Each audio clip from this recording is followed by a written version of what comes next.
बात करते हैं बांग्लादेश की। बांग्लादेश में अंतरिम सरकार के गठन के बाद लगातार ऐसे कदम उठाए जा रहे हैं जिससे पता चलता है कि अंतरिम सरकार बांग्लादेश की पहचान को मिटाना चाहती है और देश को इस्लामी कट्टरपंथ की ओर ले जाना चाहती है।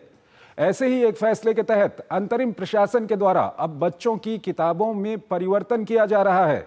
इस सब के बीच बांग्लादेश की सेना ने भारत के साथ अच्छे संबंधों को बनाए रखने पर जोर दिया है। ये रिपोर्ट देखिए।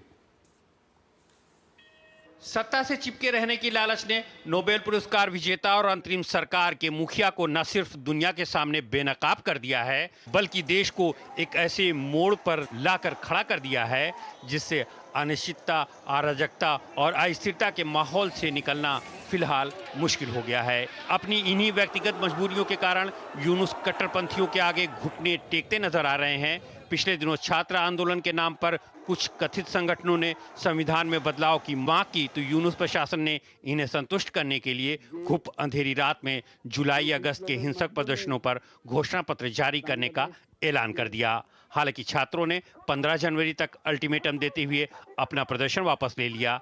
वहीं बीएनपी ने संविधान में बदलाव की इस मांग को फांसीवादी करार दिया है। इतना ही नहीं, अब स्कूली बच्चे नया इतिहास पढ़ेंगे। प्राथमिक और माध्यमिक की नई पाठ्य पुस्तकों में स्वतंत्रता के नायक शेख मुजीबुर रहमान नहीं बल्कि जियाउर रहमान होंगे।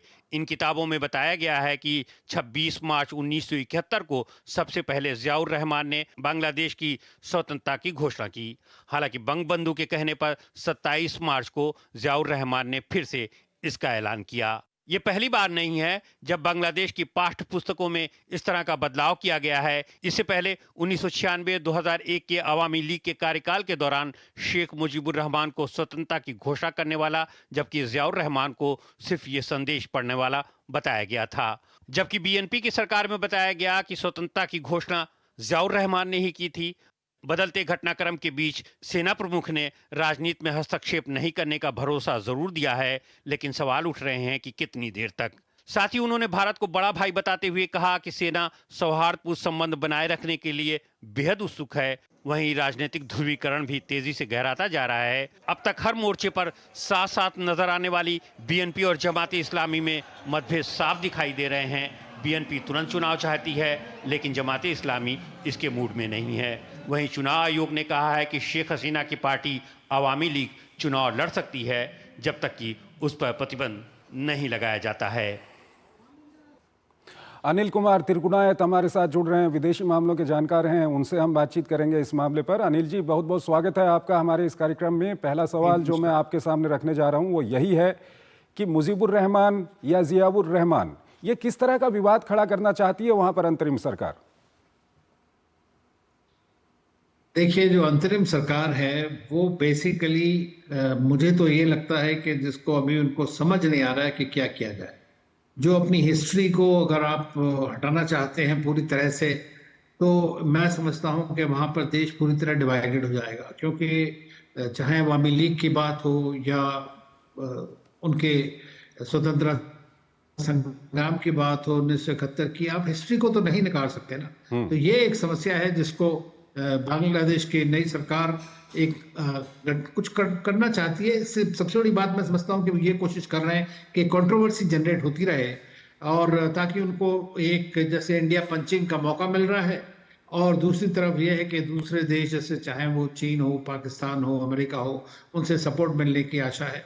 तो वो इसी के ऊपर बलबूते पर चल रहे हैं। लेकिन लोग जो हैं वहाँ के अभी भी आज की डेट में भी 40-45% लोग जो हैं वो अवामी लीग को या शेख मुजीबुर रहमान को उनका वही इज्जत करते हैं। लेकिन आप अपने सारे आइकॉन्स को अगर तोड़ देंगे और उनको मिटाने की कोशिश करेंगे तो मैं समझता हूँ कि काफ़ी एक समस्या हो सकती है।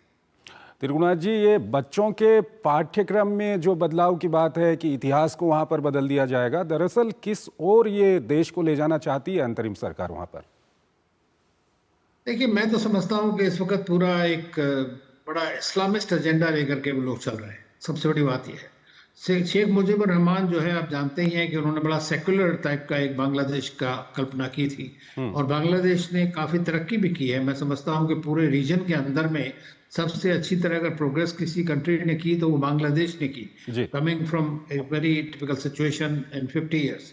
तो ये जो इस तरह का जिसको कहते हैं कि रिविजनिज्म टोटल जो है, आप पूरे अपने इतिहास को बदलने की कोशिश करेंगे, तो ये फिर अगली बार जो गवर्नमेंट मान लीजिए दूसरी आती है, अगर आप इसको डेमोक्रेसी चलाएंगे तो कोई भी गवर्नमेंट आ सकती है पावर में, तो फिर मुझसे दोबारा उसको बदलेगी उसको।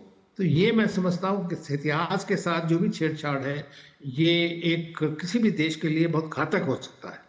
एक और वहाँ से जो खबर आ रही है, खबर ये आ रही है कि जब शेख हसीना की सरकार वहाँ पर चली गई थी, अंतरिम सरकार वहाँ पर बनी थी, तो हमने ये देखा था कि जो प्रमुख विपक्षी दल था बीएनपी और जमात के संबंध उस वक्त पे काफ़ी अच्छे थे।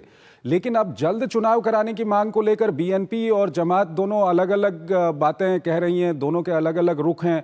ये चुनाव को लेकर के क्या कुछ वहाँ पर आक्रोश जो पैदा हो रहा है, इसको लेकर के क्या कुछ कहेंगे आप?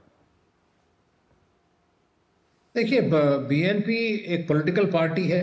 अभी तक वो अपोजिशन में रही है, उनके लीडर जो थे उनको जेल में भी रखा गया, तो ये समस्याएं वहां पर हैं। तो बीएनपी जो है उसको लग रहा है कि इस वक्त सिचुएशन ऐसी है कि उसको एक मौका मिल सकता है कि वो दोबारा से पावर में आ जाए, और वो एक मेजर पॉलिटिकल पार्टी है वहाँ की, और वो चाहती है कि जो डेमोक्रेसी जिस तरह से भी है वो चलती रहे और वो पूरी तरह पार्टिसिपेट करें। जहाँ तक रही बात जमाते इनकी, तो अब मैं समझता हूँ जमाते इस्लामी जो है वो उनका एक एजेंडा है, एक आइडियोलॉजिकल एजेंडा है बेसिकली। उनको इलेक्शन से इतना मतलब नहीं, क्योंकि उनके सारे लोग अब की पोजीशंस के अंदर बैठे हुए हैं इस वक्त में, तो उनको उससे फायदा है कि देर से इलेक्शन हो, और ना ही करंट गवर्नमेंट भी जल्दी चाहती है इलेक्शन कराना इस वक्त जो है ट्रांजिशन में, तो वो भी इसी वजह से डिले हो रही है। तो इससे एक तरह का एक सिविल अनरेस्ट होने के चांसेस ज़्यादा है। वहाँ पर एक महत्वपूर्ण स्टेक होल्डर है, वो है बांग्लादेश की आर्मी। और बांग्लादेश की आर्मी को लेकर के अभी पहले ये खबर आई थी कि पाकिस्तान की आर्मी बांग्लादेश की आर्मी को ट्रेंड करेगी। उसके बाद ये कहा गया कि ऐसा नहीं होगा। बांग्लादेश की आर्मी ने कहा कि हम खुद में सक्षम हैं। और अब बांग्लादेश की आर्मी की ओर से ये बयान आया है कि वो जो पॉलिटिकल प्रोसेस है उसमें कोई हस्तक्षेप नहीं करना चाहती है। भारत को बांग्लादेश की आर्मी ने अपना बड़ा भाई बताया है। तो ये बांग्लादेश की आर्मी का वहाँ पर स्टैंड, इसको आप किस तरह से देखते हैं? देखिए, बांग्लादेश की जो आर्मी है वो हमेशा से एक पॉलिटिकल एक्टर बनी रही है। पुराने जनरल चाहे जियाउर रहमान हो, इरशाद हो, उन सब ने रूल किया है बांग्लादेश के ऊपर में, फॉर्मर जनरल्स थे। लेकिन जो एक्टिव इस वक्त जनरल हैं वो ये जानते हैं कि अगर देश के अंदर में आर्मी आएगी तो फिर से एक समस्या हो सकती है, और एक इंटरनेशनल जो अभी उनको सपोर्ट मिला हुआ है उसमें भी वो परेशानी आ सकती है। तो इसलिए इस वक्त मेरे ख्याल से आर्मी इंटरेस्टेड नहीं है कि वो पावर लेके खुद चलाए। दूसरा चीज़ ये है कि किस तरह से कंट्री के अंदर ट्रांजिशन में समस्या तो आती हैं, हर देश में आती हैं जहाँ पे भी ट्रांजिशन होता है।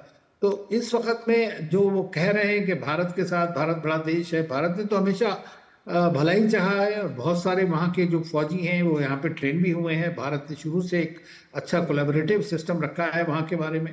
तो मैं समझता हूँ कि ये एक पॉजिटिव स्टेटमेंट है उनके यहाँ से आर्मी जनरल का, और उसको उसी रूप में देखना चाहिए। लेकिन मैं होना ये चाहिए कि सारे देश के अंदर लोगों को लगना चाहिए कि भारत ने हमेशा बांग्लादेश का भला चाहा है, और जो भी भारत ने आज तक किया है वो बांग्लादेश के लोगों के लिए किया है, ना कि किसी पर्टिकुलर सरकार या किसी लीडर के लिए। त्रिगुणाथ जी, एक ये बयान हम दिखा भी रहे हैं, ये बांग्लादेश के विदेश विभाग की तरफ से ये बयान आया है। इसमें ये कहा गया है कि वो भारत के साथ अच्छे संबंध चाहते हैं। 2025 में उनकी प्राथमिकता है कि भारत के साथ अच्छे संबंध हों। तो हमने हाल के दिनों में देखा है कि जिस तरह का एजेंडा वहाँ पर चला है अंतरिम सरकार की ओर से, हिंदुओं के साथ वहाँ पर अत्याचार हुआ है, अल्पसंख्यकों के साथ वहाँ पर अत्याचार हुआ है। और अब ये अंतरिम सरकार के जो विदेश मामलों के प्रभारी हैं वो कहते हैं कि 2025 में भारत के साथ अच्छे संबंध बनाना हमारी प्राथमिकता है। आपको क्या लगता है कि हाल के दिनों में कुछ दबाव में आई है वहाँ की अंतरिम सरकार? देखिए, दबाव नहीं है। अगर आप देखें तो ज्योग्राफिकली 3 तरफ से बांग्लादेश भारत के साथ में सीमा मिलती है, और चौथी तरफ समुंदर है उनके पास में। तो उनको भारत पे जो है रिश्ता, भारत ने, देखिए इस बीच में इन्होंने कुछ भी कहा हो, किसी भी तरह के स्टेटमेंट्स आए, भारत ने लगातार उनको जो उनकी रिक्वायरमेंट्स है, जो उनकी चीज बिजली है, चाहे पानी है, गैस है, जो भी चीज चाहिए उनको, वो सब भारत कंटिन्यू करते रहा, थ्रू आउट सप्लाई किया है। कोई किसी चीज का उसमें इंटरप्शन नहीं आने दिया है। तो उससे उनको लगता है, वहां के लोगों को तो समझ आ रहा है कि भारत ने तो अब तक कोई प्रेशर नहीं डाला है इस तरह का। ओनली थिंग भारत ने कहा है कि भाई आपके यहाँ जो माइनॉरिटीज हैं, हिंदूज हैं, दूसरे लोग हैं, उनकी रक्षा करना जो इस वक्त सरकार है वहाँ उसका धर्म है और उसको करना चाहिए। लेकिन वो इस तरह के कुछ लोगों ने वहां पर स्टेटमेंट्स दिए जिससे कि भटकी हैं बातें, तो अब उनको खुद भी अपनी गलती का एहसास हो रहा है। और मुझे लगता है कि अभी ट्रांजिशन में जो गवर्नमेंट है वो कंट्रोल में तो है नहीं पूरी तरह से, उनके इंस्टीट्यूशंस पूरी तरह से अभी नहीं है, आर्मी के सपोर्ट से चल रही है जब तक चल रही है। तो ये जो स्टेटमेंट है मैं समझता हूं कि पॉजिटिव स्टेटमेंट है, लेकिन इनको जो भी वॉक द टॉक करना पड़ेगा, जिसको कहते हैं। बोल तो दिया आपने, लेकिन उसके आगे आपके जो एक्शंस हैं वो उस बात को सपोर्ट करना चाहिए। ठीक है। अनिल जी, आप हमारे साथ बने रहिए। एक और खबर है जिस पर अभी हम आपसे बात करेंगे, लेकिन यहाँ पर वक्त हो चला है एक छोटे से ब्रेक का। जब धरती चीर कर निकलता है लोहे का पत्थर,